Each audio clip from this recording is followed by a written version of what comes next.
ke-20 berjudul Sarah di India, diceritakan oleh Ruchi dari India.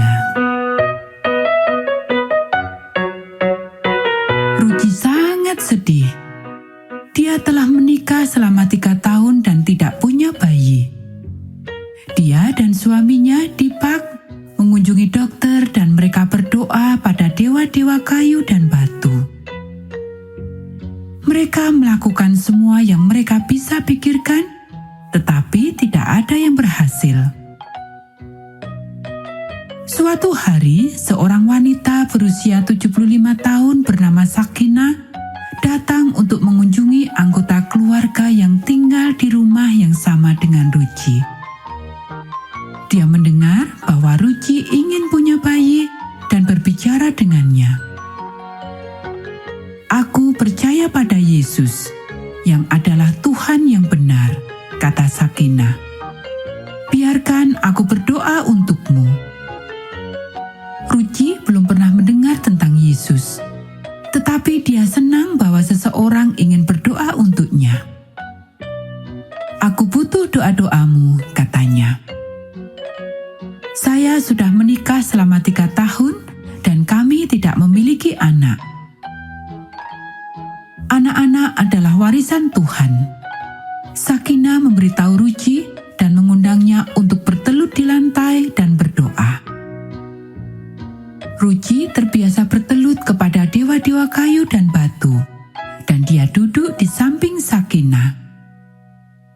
"Tuhan, biarkan rahim Ruchi subur, karena dalam Mazmur 127 ayat 3, Tuhan berjanji bahwa anak-anak adalah warisan Allah." Sakina berdoa.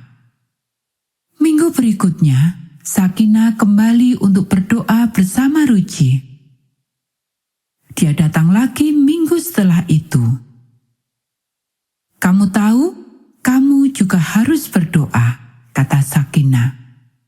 "Kamu akan memiliki iman kepada Yesus seperti yang dilakukan Abraham." "Abraham siapa?" Ruchi bertanya. Dia belum pernah mendengar tentang Abraham. Sakina menceritakan kisah bagaimana Abraham dan Sarah berdoa untuk seorang bayi. Tuhan menjawab doa mereka dengan memberi Sarah bayi laki-laki ketika dia berusia 90 tahun.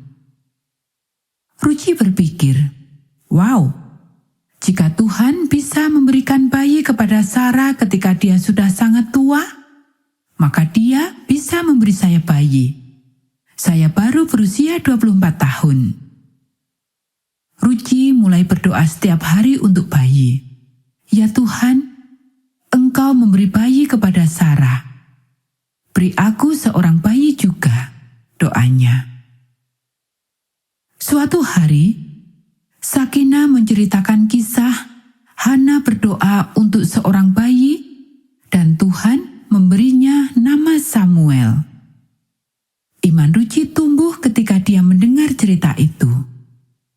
Dia berpikir, jika Tuhan bisa memberikan bayi kepada Sarah dan Hana, maka dia bisa memberi saya bayi juga. Dia mulai membaca Alkitab sendiri. Dia terus berdoa. Setahun berlalu, 2 tahun, 3 tahun, 4 tahun. Ruchi terus berdoa dan membaca Alkitab. Suatu hari, dia merasakan sesuatu yang tidak biasa di perutnya. Dia segera pergi ke dokter, dan dokter menyampaikan bahwa dia hamil. Ruchi dengan gembira dan berterima kasih kepada Tuhan, dan dia memanggil Sakina untuk memberitahunya berita itu. "Aku akan punya bayi," dia berseru. "Yesus telah menjawab doa kita," kata Sakina. Ruchi melahirkan bayi perempuan bernama Kes. Setahun kemudian, dia punya bayi lagi. Saat ini, Ruchi dengan gembira membawa kedua anaknya ke gereja Masai Advent hari ke-7 Amritsar setiap Sabat. Yesus lebih kuat dari apapun di dunia, katanya. Anak-anak, bagian dari persembahan Sabat ke-13 Triwulan ini akan membantu membangun gereja baru di Amritsar untuk menggantikan gedung gereja yang lama dan penuh sesak. Ini adalah gereja tempat Ruci dan anak-anaknya beribadah.